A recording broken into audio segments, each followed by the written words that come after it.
नमस्कार, मैं हूं प्रवीण और आप देख रहे हैं हमारा खास कार्यक्रम हेलो डॉक्टर। और आज हमारे साथ अंसारी हॉस्पिटल से मौजूद है doctor Silky Singla, eye specialist हैं। इनसे हम बात करेंगे कि अपनी आंखों का ख्याल कैसे रखें और क्या कुछ ऐसी बीमारियां हैं जो जिनके लक्षण अगर सामने आए तो डॉक्टर से कंसल्ट करना चाहिए। डॉक्टर मैम, बहुत बहुत स्वागत है आपका। Hello, welcome you all. सबसे पहले तो मैम मेरा यही सवाल रहेगा कि क्या कुछ ऐसी बीमारियां हैं जो मरीज़ों को जिनके सिम्टम आए और डॉक्टर से कंसल्ट करना ज़रूरी हो जाता है। एक्चुअली आई रिलेटेड तो बहुत सारे डिजीज़ेज़ हैं which you should not go to the chemist के पास ना जाएं, कोई भी ऐसी मेडिसिन ना लें। बिकॉज एवरी केमिस्ट का ये होता है कि they give you a steroid eye drops. उससे आपको क्या होता है कि बहुत जल्दी रिलीव आ जाता है किसी भी सिम्टम में, किसी भी प्रॉब्लम में। तो आपको लगता है कि आई ड्रॉप बहुत अच्छी रही होगी, बट उसके एक लॉन्ग टर्म साइड इफ़ेक्ट हैं जो एक बहुत ही बड़ा प्रॉब्लम आईज़ का देखा गया है। That we also call a glaucoma. वो एक साइलेंट किलर डिजीज़ है और वो 90% केसेस में because of the irrational use of eye drop ही होता है। ठीक है। और इसके अलावा जैसे कि अभी समर सीज़न चल रहा है तो बहुत लोग शिकायत करते हैं उनकी आँखों में जो है स्वेलिंग आ रही है, आँखें सूख रही हैं, खुजली महसूस होती है। तो इस पर आप क्या अवेयरनेस देना चाहेंगे हमारे दर्शकों को? जी, जो समर रिलेटेड आई प्रॉब्लम्स हैं उसमें सबसे कॉमन हमारा है ड्राई आई डिजीज़ेज़। तो ड्राई आई डिजीज़ेज़ जो हमारे ये यूवी लाइट से होता है और समर्स में अभी हीट से बहुत ज़्यादा सब जो कॉमन बिल्कुल ही कॉमन इशू है। आई वुड से कि 99% केसेस में ऐसा होता है कि ड्राई आई डिजीज़ से हम अपनी रोज़ की ज़िंदगी में लड़ रहे होते हैं, चाहे वो किसी भी कैटेगरी का हो, माइल्ड, मॉडरेट, सीवियर। माइल्ड और मॉडरेट में ये होता है कि हम उसको इतना रिकग्नाइज़ नहीं कर पाते, तो इसीलिए हमें डॉक्टर के पास जाना चाहिए। उसके लिए कुछ टेस्ट होते हैं अलग से ड्राई आई डिज़ीज़ को निकालने के लिए कि ड्राई आई डिज़ीज़ है या नहीं, और उसके बेसिस पे हमारी कुछ लुब्रिकेटिंग आई ड्रॉप्स चलती है according to the doctor, seeing कि आपका एलिमेंट कितना है, कितने कैटेगरी पे आप फॉल करते हैं, तो उसके अकॉर्डिंगली हमारे कुछ आई ड्रॉप्स होते हैं। Another, we are facing a lot of issue about this summer eye diseases are more of a computer vision syndrome. तो कंप्यूटर रिलेटेड प्लस ये यंग एज में जो आजकल एमएनसीज कंपनीज होती हैं, स्क्रीन वर्क, मोबाइल यूजेज जो हमारा बहुत ही ज़्यादा हो गया है और कोविड में सबसे ज़्यादा है, तो उसमें हमारा कंप्यूटर विजन सिंड्रोम होता है जो ज़्यादा की स्क्रीन वर्क से होता है, और वो भी इंड्यूस करता है इनडायरेक्टली आपके ड्राई आई डिजीज़ को। तो this summer heat and computer usage. Ma'am, आजकल देखा गया है कि जो छोटे बच्चे हैं वो ज़्यादा कंप्यूटर यूज़ करते हैं, ज़्यादा टीवी देखते हैं, पढ़ाई पर उनका कम ध्यान रहता है, लेकिन डिजिटल दुनिया में वो ज़्यादा रहते हैं। तो इससे उनको कितना नुकसान हो सकता है और जो पेरेंट्स हैं उनको आप क्या सजेस्ट करना चाहेंगे? उससे एक्चुअली नुकसान बहुत ज़्यादा है, तो पेरेंट्स को तो मैं यही सजेस्ट करूँगी कि मोबाइल और जो स्क्रीन से हमने इंट्रोड्यूस करवाया है बच्चों को, उसके लिए हम ही रिस्पॉन्सिबल हैं।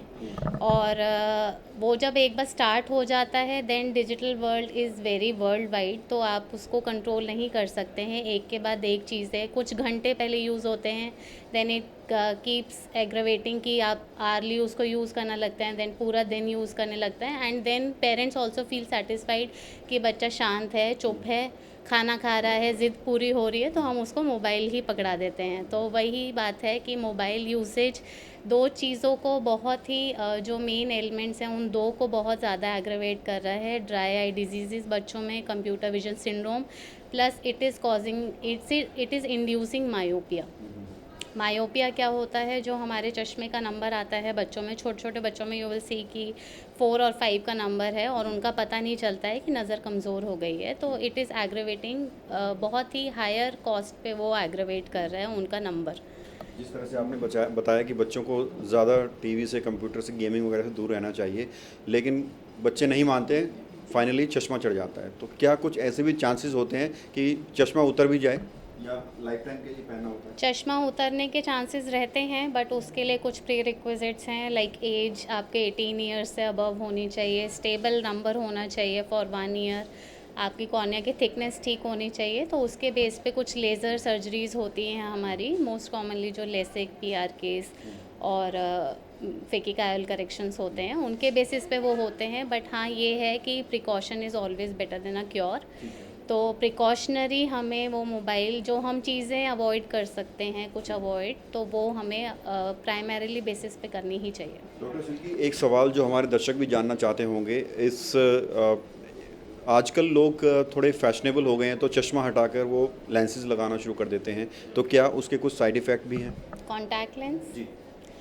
चश्मा हटा के कॉन्टैक्ट लेंस के एज सच साइड इफ़ेक्ट्स जो हमारे आते हैं वो सिर्फ यही कॉर्निया पे आते हैं, जिसको हम काली पुतली बोलते हैं। तो वो इन्फेक्शन क्रिएट करता है, प्लस हमारे ड्राई आइज़ क्रिएट करता है, तो वो भी कॉर्निया के आपके कर्वेचर को भी इफ़ेक्ट कर सकता है। तो आई ऑलवेज सजेस्ट कि आप पहले अपने डॉक्टर की राय लें, आई स्पेशलिस्ट की, तभी किसी भी प्रोसीजर को अपनाएं और किसी भी प्रोसीजर के आगे बढ़ें। होम रेमेडीज़ फॉलो ना करें, प्लस फार्मेसी इंड्यूस्ड बिल्कुल भी ना करें। डॉक्टर सिल्की, एक और सवाल, लोग अक्सर मोतियाबिंद की शिकायत करते हैं, तो मोतियाबिंद क्या है और क्यों होता है, उसका इलाज क्या है? मोतियाबिंद जो होता है वो हम जिसको वाइट कैटरैक्ट बोलते हैं, सफ़ेद मोतिया बोलते हैं हिंदी में, और उसको हम कैटरैक्ट बोलते हैं। वो वैसे काफ़ी टाइप्स का होता है, बट मोटे तौर पे ये है कि हमारा जो लेंस होता है आँख में, एक नेचुरल लेंस होता है, वो बिल्कुल ट्रांसपेरेंट होता है, और उसका सफ़ेद होने को हम सफ़ेद मोतिया बोलते हैं। वो एज रिलेटेड होता है और एज के साथ साथ वो सफ़ेद हो जाता है। अगर कोई भी चीज़ सफ़ेद हो जाएगी तो हमारी लाइट जो है वो पीछे काली कॉर्निया से पीछे लेंस और उसके पीछे पीछे पर्दे पे नहीं जाएगी।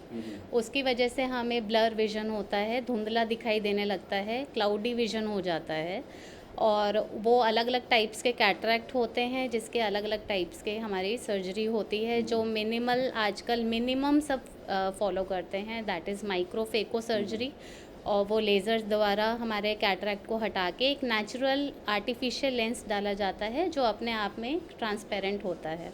कैटरेक्ट एक बड़ा विषय है और इस इंटरव्यू में मुझे लगता है कि सारी बातें हो पाएंगी, लेकिन एक और सवाल मैं आपसे करना चाहूँगा कि इस भागदौड़ भरी ज़िंदगी में कैसे लोग अपनी आँखों का ख्याल रखें, क्या कुछ खान पान होना चाहिए, क्या कुछ लाइफस्टाइल में चेंजेस होने चाहिए? जी, एक्चुअली आजकल की जो हमारी डेली वेजेस में हमें ये ध्यान रखना चाहिए, एक तो आप सन ग्लासेस ज़रूर पहनें ताकि आपका यूवी प्रोटेक्शन हो सके हीट से, और प्लस आप अपनी जो आंखें हैं वो सही तरीके से ठंडे पानी से धोते रहें। अगर हो पाए तो आइस पैक्स ज़रूर करें आफ्टरनून एंड इवनिंग में। और प्लस कुछ मेडिसिन्स होती हैं जो आप वैसे हार्मफुल नहीं होती हैं और आप उसको लंबे टाइम तक डाल सकते हैं, तो उसको सफाई के लिए डालते रहें। और जो सबसे मेन है वो यही है कि सनशेड्स आप पहनें। और खाने पीने में क्या कुछ ध्यान रखें? खाने पीने में ग्रीन लीफी वेजिटेबल्स, वो जो सालों से हमारी पुरानी वो चली आ रही है कि vitamin A, green leafy vegetables और गाजर वगैरह, ये सब चीज़ें खानी चाहिए जो मेन है। और बाकी fresh fruits, fresh vegetables will also help. Ansari hospital में जो लोग आपका इंटरव्यू देख रहे हैं, अगर कोई आपसे मिलना चाहे तो क्या कुछ आपका टाइमिंग रहता है और यहाँ क्या कुछ स्पेशलिटीज़ हैं अंसारी हॉस्पिटल में? हमारे पास यहाँ पे एंटीरियर सेगमेंट की सारी स्पेशलिटीज़ हैं, इंक्लूडिंग कैटरैक्ट, ग्लोकोमा सर्विसेज। तो वो सारे हमारे जो नॉर्मल चेकअप है, मेरे टाइमिंग्स क्या हैं, 6 डेज़ अ वीक रहते हैं, मंडे टू सैटरडे 10 to 3। आप हॉस्पिटल पे कांटेक्ट कर सकते हैं और 10 to 3 आप मेरे से मिल सकते हैं for full eye checkup, retina and all सारे चेकअप्स होते हैं। और जो सर्जरीज़ हम इंक्लूड करते हैं वो लेसिक है, लेसिक में कॉर्निया करेक्शंस होते हैं, लेज़र विजन करेक्शंस, और कैटरैक्ट सर्विसेज हमारे हॉस्पिटल में अवेलेबल हैं, प्लस ग्लोकोमा सर्विसेज भी अवेलेबल हैं। अपना प्रीशियस टाइम देने के लिए बहुत बहुत शुक्रिया। या थैंक यू। तो ये थे मेरे साथ डॉक्टर सिल्की, जिन्होंने आँखों संबंधित बीमारियों के बारे में हमसे बातचीत की। और अगर आपका कोई प्रश्न है जो हम नहीं पूछ पाए तो आप कमेंट में लिखिएगा, अगली बार जब इनसे मिलेंगे तो आपका प्रश्न ज़रूर पूछेंगे। बहरहाल कैमरा जर्नलिस्ट संदीप के साथ प्रवीण, इंडिया टाइम 24 न्यूज़। खबरों से खबरदार रहने के लिए चैनल को सब्सक्राइब करें और प्रेस करें बेल आइकन।